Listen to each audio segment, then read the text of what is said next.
Welcome back, everyone. Today I'm going to be talking about Phil Foster Park. Before I get into it, let's talk about this map here a little bit. It's located just off of the Blue Heron Boulevard Bridge. If you Google Phil Foster Park, you will find its exact location. It's roped off by two areas, one for snorkeling and one for divers. Those yellow markings are all of the attractions. When you go there, generally the currents go from east to west. So a lot of people just walk up the beach and let the current take them through that area of attractions. They call it the trail, and then you don't have to swim so hard. Just like anything else in Florida or in the ocean, it is subject to tides. There is a website you can Google, Phil Foster Park tides, and it'll give you an exact schedule for low and high tides. I was pretty lucky this day. We got there early in the morning, and by I think 3 p.m. was high tide. So our first dive here about 10 o'clock or so was still a little murky. It tends to get like that there. The water drops down to about, well, I would say around 7 to 9 feet, something like that.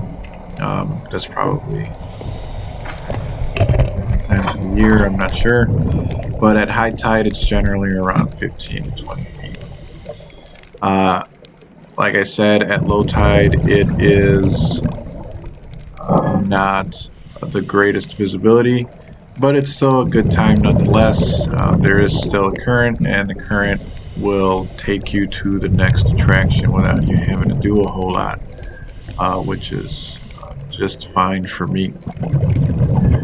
The beginning of this video, like I said, was during low tide, so the visibility isn't the greatest, but as you can see, there's a lot of marine life, and the items they place on there, like this boat, do attract quite a bit of fish, as well as eels, like the last eel you saw that just snuck up on me, as well as a lot of crustaceans and sea stars and stuff like that. There used to be a really big one here, but I haven't seen it the last couple times I've been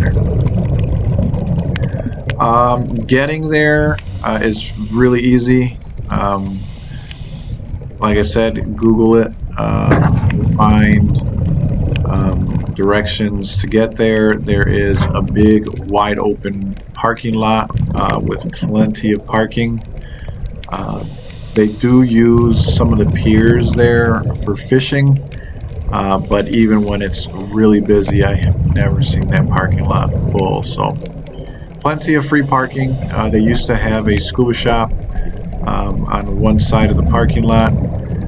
It was closed when I was there in May, so I don't know if maybe COVID caused that, but they weren't there. So plan accordingly, bring everything you need, and you'll be just fine. You do need a dive flag there.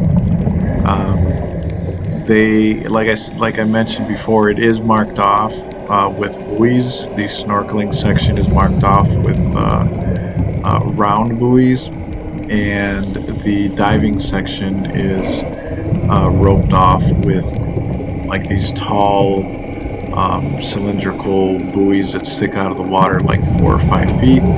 They're meant to keep boats out of the area, but if you listen closely throughout this video, you'll hear that some of them get pretty close, and they get yelled at by the lifeguards quite often because apparently they don't know how to stay out of the roped off areas. In any case, during daylight hours, there is, or at least there always has been, lifeguards there that keep an eye out for swimmers as well as boats. Really interesting place to dive. Like I said, try to plan to be there right around high tide. As you can see, the tide's coming in now. It's starting to clear up, and the further along this video gets, the clearer the water is going to be. And you don't have to go out to the deep end to see anything of interest. These videos here, we're in about a foot of water, foot and a half of water. There is a lot of marine life at this park, even in the shallow section. A lot of the shells that you see on the ground there are not just empty shells. There's actual critters in there just crawling around, minding their own business. Here you can see that the water's cleared up quite a bit. I'm heading back out. This is now like 2:30ish, something like that, 2 o'clock. High tide was supposed to be around 3:15 if I remember correctly. And man, it made a huge difference. So this second dive pretty much went like the first dive. I walked up the beach to the east. I went out about 70 or 80 feet. I got in between the two markers, the round and the tall ones, and then I went down. And pretty much, depending on the tides, if you stay anywhere between 10 and 20 feet or so, you're going to run into all of these attractions, and then the current will take you to the next one and the next one and the next one. The very last attraction, or artificial reef, is a set of Hammerhead shark statues. They're about 4 or 5 feet in length, if I remember correctly. When you hit those, you know you're at the end of the trail, and then you can start swimming towards the beach, or towards your exit, by going north. If you have a compass, good way to practice navigation. Speaking of practicing, there's never a bad time to practice skills, practice navigation, practice buoyancy, practice deploying an SMB, switching regulators, switching to your octo. If you do deeper dives, then you carry a pony bottle or some sort of redundant air source. These types of locations are great for practicing those skills. It's relatively shallow water. If you're lucky enough or fortunate enough or planned ahead, you're here during high tide, so the water is going to be nice and clear.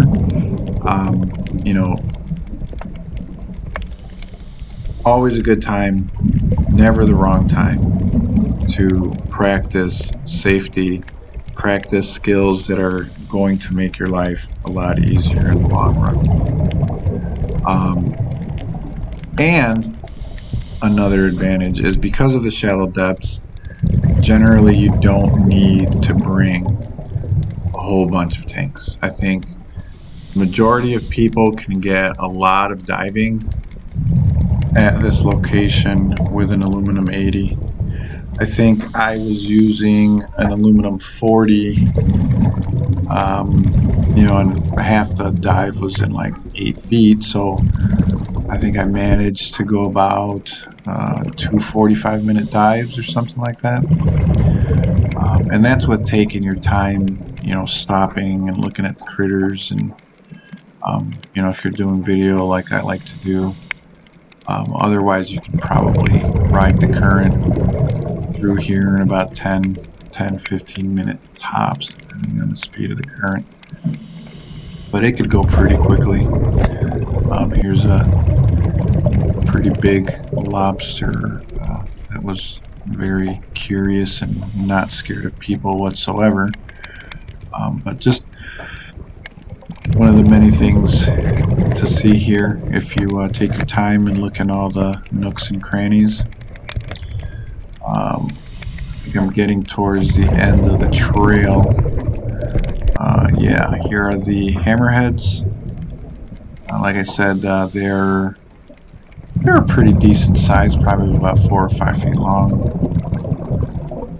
Maybe a little bit high on that, maybe not so much, 5 feet, but you can't miss them. They're spread out pretty much the width of the trail.